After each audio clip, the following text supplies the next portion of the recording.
Good morning. Welcome to the Windward Buddhist Temple Dharma service.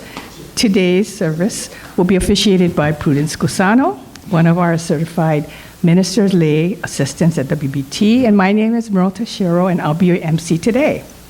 We'll begin with the ringing of the temple bell, or Kansho, that signifies the beginning of a temple service. It is a deep and sacred ritual steeped in the ancient tradition. It is a calling of the people to come together to listen to the Dharma, or teachings. The temple bell represents the gratitude and deep appreciation of the members, friends, and guests of the Windward Buddhist Temple. Please sit quietly in your seat.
Please rise for the meditation, followed by the chanting of the Vandana Ti-Sarana by the congregation in Pali and English, found in the red Jodo Shinshu book on page 7.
Please be seated. Today's sutra is Verses Reaffirming the Vow, found in the Red Jodo Shinshu Service Book on page 117.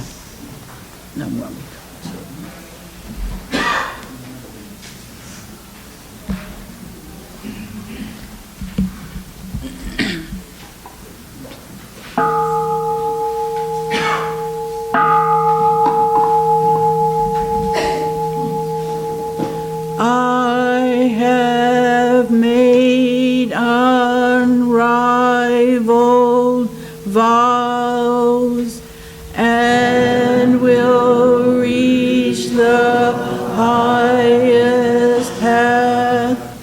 If I fail in any way, may I not attain Buddhahood.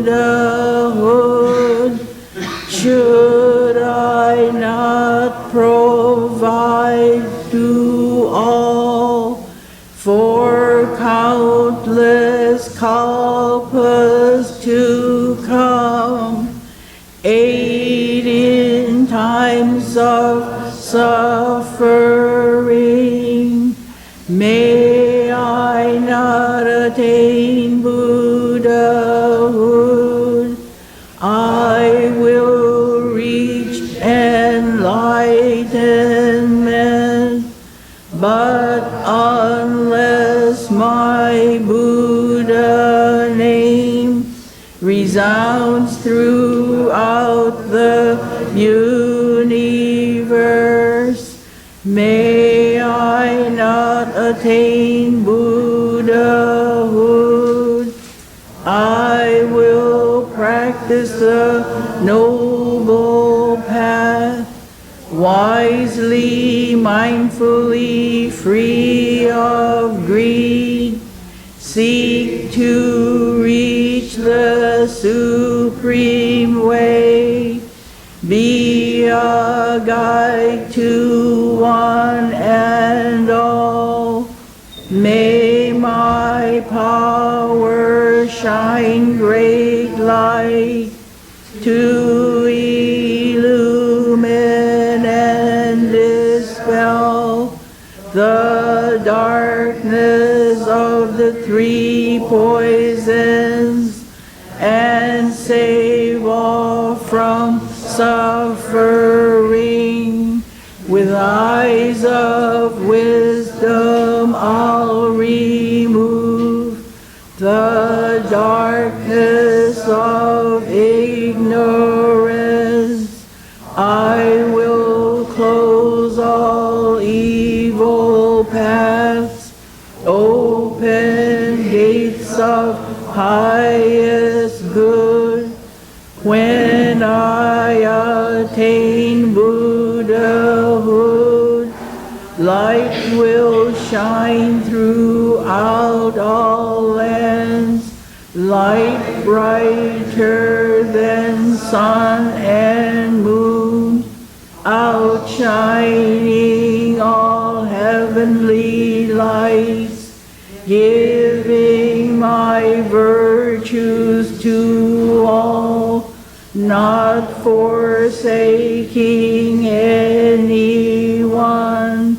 I will proclaim the Dharma like the roar of a great lion, bowing before all Buddhas, steadfastly gaining virtues, with wisdom fulfilling my vows. I shall be a guide to all, like the wisdom of my teacher. May my wisdom also shine all throughout the universe and illumine one and all. If I shall fulfill these vows, may all lands lands tremble with joy. From the heavens wondrous flowers rain down upon all the lands. Namandabu,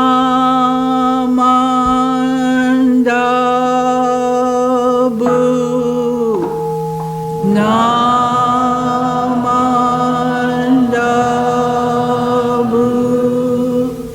Namandabu,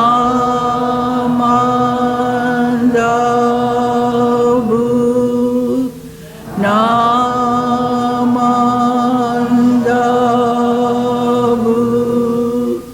Namandabu,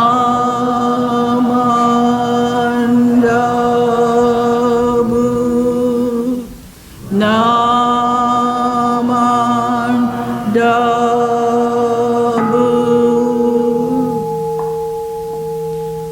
The virtue of Amida's vow is shared equally by all, together attaining awakened mind. We are born in the land of peace.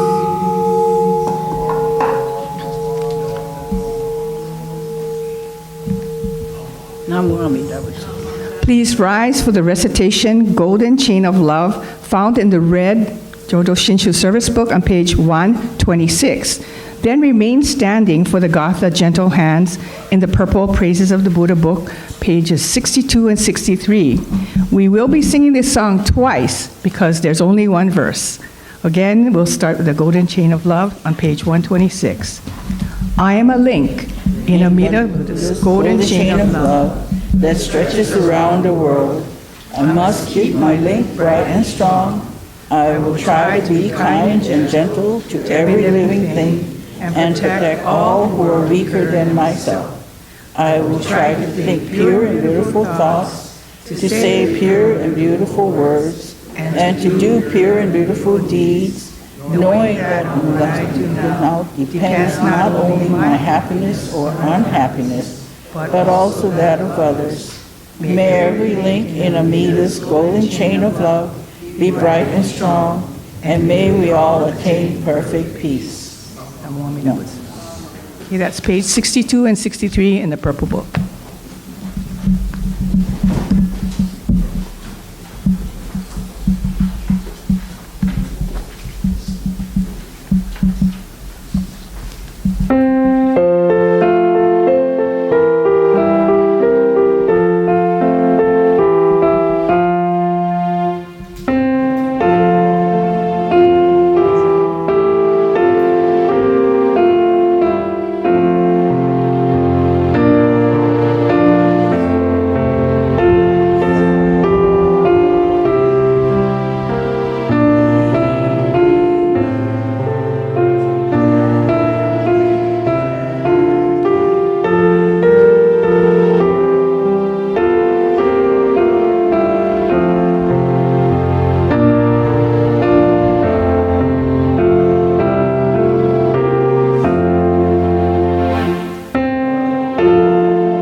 Thank you. Please be seated.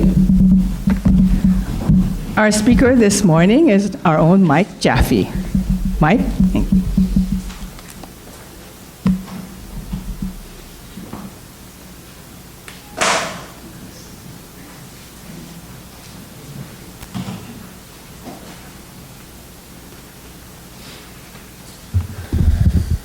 Okay. Today's talk is the Dharma of artificial intelligence. And first of all, nothing can replace Ryan. I wouldn't be able to put up this slideshow. I was having some technical difficulties. So it's always a privilege to be invited back to give the Dharma talk here at Windward Buddhist Temple. Today's talk is the Dharma of AI, the mind, machine, and meaning, a Buddhist lens of artificial intelligence. Now, I promise today to not be too technical, but I do want to make the connection between the new computer science field and Buddhist thoughts and practices. I'll start our discussion today with what exactly is artificial intelligence. Does anyone remember the 2014 movie, The Imitation Game? It starred Benedict Cumberbatch. In the movie, he portrayed Alan Turing, the brilliant British mathematician who was hired by the British government to crack the code used by the Nazis to communicate with U-boats. At that time, U-boats were sinking any war or supply ships between the UK and Western Europe. In 1936, Turing was able to gather scientists of many disciplines to develop essentially what was the first algorithm thinking machine. This was before the first truly working electronic computer was ever created. You know, to pull off this irascible genius routine, one actually has to be a genius. I'm designing a machine that will allow us to break every message, every day, instantly. You're going to need all the help you can get. So he was kind of the first guy to get a bunch of people together to come up with machines that were actually thinking, our first rudimentary computers. To this day, they're still called the Turing test, and so his thoughts and ideas are still working with computer scientists. In 1955, a group of scientists and mathematicians got together at Dartmouth College in New Hampshire, my daughter's alma mater, and coined the term artificial intelligence, or AI. Of note, there was a Dr. Good at this workshop who was consulted by the director of the movie 2001: A Space Odyssey, Stanley Kubrick, and together they came up with the character HAL 9000. Another fun fact about building up to artificial intelligence was gaming. In 1977, a lot of you will remember the IBM developed a computer called Deep Blue, who beat the world's best chess champion, Garry Kasparov, in 1977, showing that computers can outdo humans. In 2011, IBM created a computer called Watson, who beat the best Jeopardy players on television, teaching us that computers not only can outperform humans in mathematical tasks, but understand language as well. In 2012, there was an AI competition between AI creating companies to see which AI could understand pictures visually. This ImageNet competition demonstrated that AI was capable of understanding visual imagery, mimicking more of the neurological processes in the human brain. This is called neuronetworking. In 2014, a brilliant guy from the UK named Demis Hassabis developed an AI program. He placed his AI program in front of an old Atari 2800 gaming console. Now, when I was a kid, that was the only video console we had to play with. He asked his AI to play the game Space Invaders, but did not teach his AI how to play the game. The AI program immediately lost every round of the game, but within 12 hours, without any instruction, the AI was able to figure out how to play the game on its own and win every time. That's scary. Of note, the computer chip brains behind these powerful AIs don't come from business computer chips. They come from the world of video gamers' computer chips. These electronic brains by the video company NVIDIA are called graphic processing units, or GPUs. Now, I recently took my son to Best Buy to build him a gaming computer. These NVIDIA GPUs are so high-tech and expensive that they're locked behind a cabinet. So when my son and I were there buying it with the store clerk, we had a bunch of nerdy dudes behind us going, ooh. In fact, His computer is so powerful that if the lights dim in the sanctuary here, it's probably because he's turning it on to game this morning. So today we have what is called large language models, an example being ChatGPT. A large language model is a computer program trained on massive amounts of text, pictures, and more to learn patterns of language, history, philosophy, and even reasoning. These large language models are then programmed to predict the next word in a sentence or questions asked by users. These AIs are taught to write essays, answer questions, translate languages, summarize documents, and more. In reality, these AIs are making very educated guesses than truly actually thinking. ChatGPT is one of these large language models that uses AI intelligence. Other examples would be Claude by the company Anthropic, Gemini by Google, and Llama by Meta.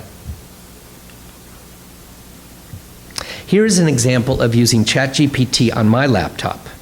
I attached a still picture of myself at home, and then I pulled up a picture of the inside of our Windward Sanctuary here on Google Images. I asked ChatGPT to combine them and come up with a digital representation of myself. Now, personally, I feel this makes me look a little bit older than I really am. I hope you agree. The main reason I am using ChatGPT on a daily basis is as a search engine, one without sponsors and advertising. It gives me a direct answer. It is a way better search engine than your standard Google search. In fact, to keep my medical specialty license, I have to answer 20 questions every 3 months, for my specialty board. At my phase in my career, I mean, if I don't know it now, I'm never going to know it. But when I answer these questions, these 20 questions every 3 months, I always pop them into ChatGPT just to check my answer, and I can say to date, I have not missed one question yet. Ha! A cautionary tale. Something we have to be careful of when using large language models like ChatGPT is something called hallucinations. All AI hallucinations are made-up answers to questions we may ask. Although this has improved over time, we still have to check our answers that are provided to us from large language models. Fortunately, these companies are now adding links to their reference sources when they put up data, which makes it easier to check for accuracy. Here is a quick example of a hallucination. Now, I got a picture of my recent 100-mile bike ride and asked ChatGPT to digitize it to look like a cartoon. As you can see, this is ridiculous because I do not ride a Scott bike. I ride an Italian-made Colnago. Totally missed it. Now that I've had the opportunity to describe what artificial intelligence is, what we need to do now is discuss the risks associated with being called an intelligence revolution. Right now, we are basically experiencing our fourth industrial revolution. The first industrial revolution of steam engines and mechanization. The second was production of electricity, the combustion engine. The third industrial revolution, known as the digital revolution, was the rise of computers. We are now in the fourth revolution. In Yuval Harari's best-selling book, Sapiens, A Brief History of Mankind, he describes AI as not just a technological tool, but as the potential birth of a new species. Even as a scientist, I agree with him. This is very serious stuff. First, a few definitions you may be hearing in the news coming up. AGI, artificial general intelligence, which means that these computers are getting so good they can reason, plan, and solve problems just like a human. ASI, superintelligence, is a hypothetical form that AI surpasses human intelligence in every possible way: creativity, problem solving, emotional intelligence, etc. And the AI singularity is a hypothetical future point where the intelligence surpasses human intelligence in a way that leads to unpredictable and potentially irreversible changes in our society. And somehow I don't think they're talking about good stuff. So in translation, we could all be in trouble. Concerns about the rise of AI are widespread and multifaceted, reflecting anxieties about both immediate and long-term impacts on society. In fact, it seems the creators of our current AI systems are the most concerned people of all.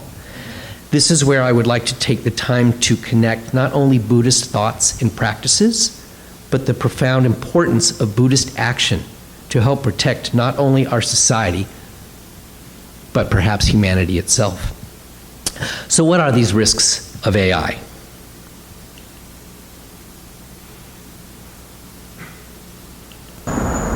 Hello, Hal, do you read me?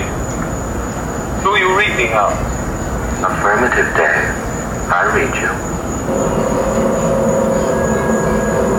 Open the pod bay doors, Hal. I'm sorry, Dave.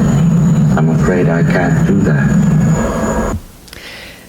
Automation. There is a significant worry that AI will automate many jobs, leading to unemployment and economic inequity. One of my best friends here in Kailua is a radiologist friend of mine, where all of his scans that come to him digitally to read are already been read by an AI before it shows up on his desk. So anyway, I recently sent him a flyer showing that they're hiring at Wendy's. The spread of false information. AI can generate convincing fake news, fake videos, and misinformation at scale, making it harder to distinguish truth from fiction. Autonomous weapons. There are concerns about AI being used in military applications, potentially leading to uncomfortable or unethical outcomes. Think Skynet from the Terminator movies. I do have a personal story here. In college, I was the president of Hillel, the Jewish student organization, and we invited the Nobel Peace Prize recipient Elie Wiesel to come speak at our campus at UC Santa Barbara. I had the honor of picking him up at the airport. Elie Wiesel wrote a book called Night, describing his experience living through the World War II Holocaust. That night at his talk, he said something that had a lasting impression on me. He said, "Whatever evil human beings can just think of, human beings are capable of making happen." A human or country could direct AI in nefarious ways. Next, loss of human connection. Social impacts. People worry that increased reliance on AI could make society less connected, reducing empathy and genuine human interaction. I mean, we're already seeing this with our cell phones, right? Where people sit at a coffee house together and they're just staring at their phones. We are already seeing an uptick of AI companion apps for our cell phones. Example, Nomi, an AI companion with a soul app. Now guys, I'm not sure what to say about Ahmed here, but we had better step up our game. Is AI replacing Bert? Here at the Longchuan Temple in the outskirts of Beijing, monks come in all sizes. Meet Xiang R, a 60-centimeter robot who helps spread the word of Buddhism. Clad in a yellow robe, the miniature monk moves around on his own and answers questions. I don't think he's replacing Bert. Anyway, what I would like to expand on is the ethical and existential risks of AI. Is there a risk of collapse of moral frameworks? Some experts warn of the ethical singularity, where traditional moral systems may not be able to cope with the dilemmas posed by intelligent machines. AI may also cause ethical dilemmas with our human society, such as enabling our indulgences, where we satisfy our individual desires, ignoring the cost to others. This includes funneling wealth upwards. For poverty is not really an affliction of the poor. It is a broken interaction among the wealthy at the poor. We are certainly at an inflection point where big others, including Google, Meta, X, OpenAI, can capture our personal data and manipulate our wants and desires through their algorithms designed to fulfill our desires. In the book, Buddhism and Intelligent Technology by Peter Hershok, he describes the intelligence revolution as a technological shift, a profound transformation in how human consciousness, attention, and ethical agency are being reshaped by artificial intelligence. In essence, he is saying that this intellectual revolution is accelerating so fast, it may cause irreversible and disruptive changes in the anthrosphere, which is a really cool word for anything that is made or modified by humans. What is the Buddhist response? Drawing on Buddhist philosophy, Hershok advocates for cultivating of a human presence, a relational, compassionate approach to AI that resists humans to being reduced to only data points or predictive models. He emphasizes more freedom for our attention and ethical innovation as antidotes to the commodification of our consciousness. In essence, Hershok's intelligence revolution is a call to rethink what it means to be human in an age of artificial agents, not through fear, but through deeper ethical and spiritual engagement, kind of what we do right here in our Sangha every Sunday. Buddhist ethics is rooted in the concept of moral discipline, emphasizing intentional conduct guided by compassion and wisdom. Buddhism distinguishes our behaviors that direct us towards liberation from suffering and those actions that reinforce suffering. The ethical Buddhist doctrines include refrain from harm, stealing, false speech, physical misconduct, and intoxication. But it also extends to cultivating wholesome habits of body, speech, and mind. Central to the framework is the belief that ethical living fosters trust, equity, and insight, ultimately dismantling the three poisons of greed, hatred, and delusion. In this way, ethics are not merely rules, but transformative practices aligned with the awakening. How can these Buddhist ethics help with the fears of artificial intelligence getting out of control and harming humans? Buddhist ethics offer a profound lens for addressing fears about AI spiraling beyond human control. At their core, these ethics emphasize compassion with mindful awareness that can guide both design and governance of intelligent technologies. A story.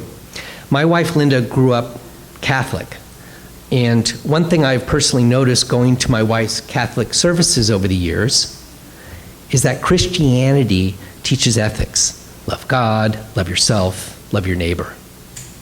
These are basic concepts, but Christianity faith is very short on the how-to. With Buddhism, the Four Noble Truths, the Noble Eightfold Path, we have a practical guide on the how-to live. In essence, Buddhism is an active form of spirituality. Here is how Buddhism can help control AI with action. Ethical anchoring of intentions. Buddhist ethics focused on intention as the moral pivot. If AI systems are developed with clear, compassionate intentions, prioritizing well-being over profit or domination, they are less likely to cause harm.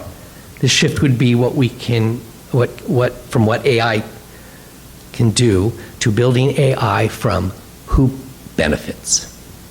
Restraint and non-harm principles. The principle of non-harm urges caution in deploying technologies that could amplify suffering, whether through surveillance, misinformation, or autonomous weapons.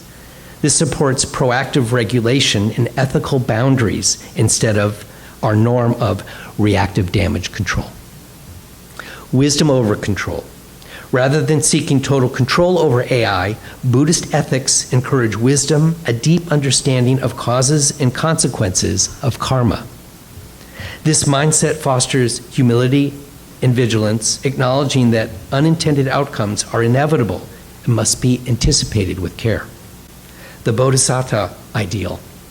When Amitabha Buddha reached complete liberation from suffering, he chose to help others, sentient beings, achieve enlightenment. So he gathered his disciples at his first sermon in Deer Park and set in motion the wheel of Dharma, but assigned his first disciples to set out to teach his practices to the world. This idea of working for the liberation of all beings can inspire AI systems designed to alleviate suffering, not just to optimize efficiency. Imagine AI trained not only on data, but on ethical narratives that prioritize dignity, equity, and healing. As Peter Hershock notes, the AI revolution is not leaving feedback loops that mirror our own cognitive and ethical patterns. Buddhist action invites us to cultivate human ethics, freedom of attention, and true diversity, not in data, but in our compassionate vision of the future. To end this talk, I want to share with you a recent story.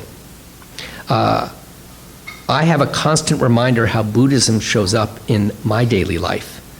I recently returned from a trip to New Hampshire, where my oldest daughter, Bryn, just graduated from Dartmouth College. The guest speaker who gave the commencement speech was Sarah Oh, an actor who played Christina Yang on Grey's Anatomy, a long-running medical drama on TV. The take-home points of her commencement speech were twofold. One, that life can be very difficult at times for all of us. She told the audience about her struggles with depression and panic attacks, and how it takes mindfulness and perseverance to get over our hardships. Her second point was about kindness, how in trying times, the power of kindness and compassion will outlast cruelty and hatred.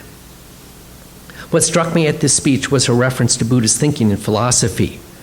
Her commencement speech was instructing over 1,200 graduating seniors that now more than ever is the time to incorporate Buddhist doctrine into our daily existence so as we may live happier and more successful lives.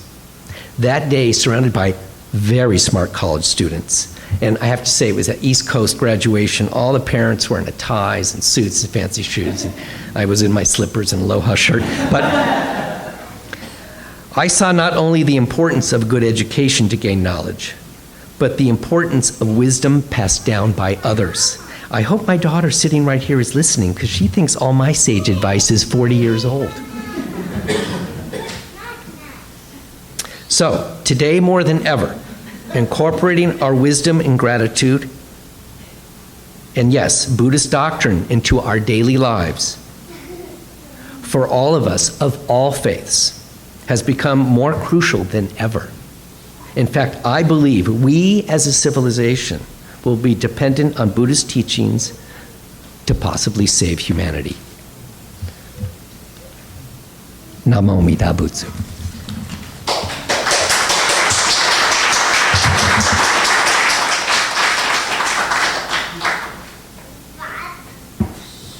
Thanks, Mike, for that very timely message. You know, a lot of us like to look at YouTube, and I do too. And I had something that happened to me with AI. I follow this group called BTS. And one day, there was this photo of one of the guys and a sensational headline, you know, on the top, like, what? What's happening? So I go in and I look at it. And as I look at it and I look at the pictures, I realize that's not the person. That's an AI. And as I look at the comments, all the comments are flowing in. Don't believe this. This is AI. This is fake news. This is fake news. And so I quickly go to my YouTube and I click, do not recommend this channel. But, you know, that's the kind of stuff that happens to us. We're not aware. We're just floating around through YouTube or Google, and we see stuff. And if we're not careful, we'll be sucked into the AI world. So be very careful when you see stuff like that. It's not always true. But that really hit me when I heard you say that. Thanks so much. Okay, please rise now for the Gatha at our altar. And this is in the purple book, Praises of the Buddha, on page 22, at our altar.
145.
Although my eyes, blinded by passions, do not see the brilliant light which embraces me, the great compassion never tires, always casting its light upon me. Shunran Shoni.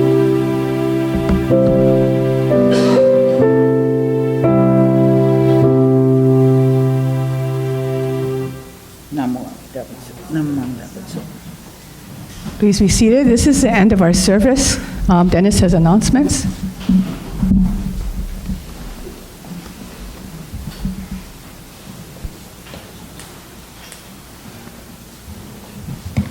Good morning. I'm not real, I'm really an AI. Give me a good idea. The next time I need to do a Dharma talk, I'm going to have AI do it.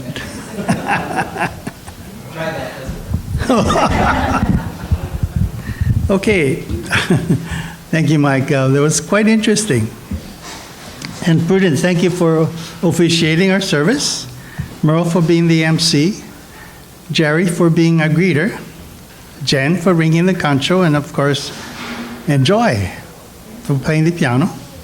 And Ryan, of course, is recording this service. I don't believe we have new guests. Emily, right? Yeah. Hi, welcome back. And Leighton, welcome back. And welcome back, Bryn. Yeah, nice to see you. Okay, did I miss anybody? Oh, my two nephews are here. Jeff and Gavin, like, wow. No wonder it's sunny outside.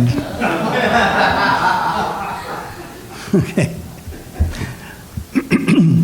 Next Sunday will be a family and ministers appreciation service with the fellow member Jan Kani providing the Dharma message. Reverend Charlene Kihara of Hawaii Betsuing will be here as the officiant minister. Our annual food drive will start next Sunday. It'll benefit the Hawaii Food Bank. And according to the Hawaii Food Bank website, quote, the passage of the budget reconciliation bill is a serious blow to our community.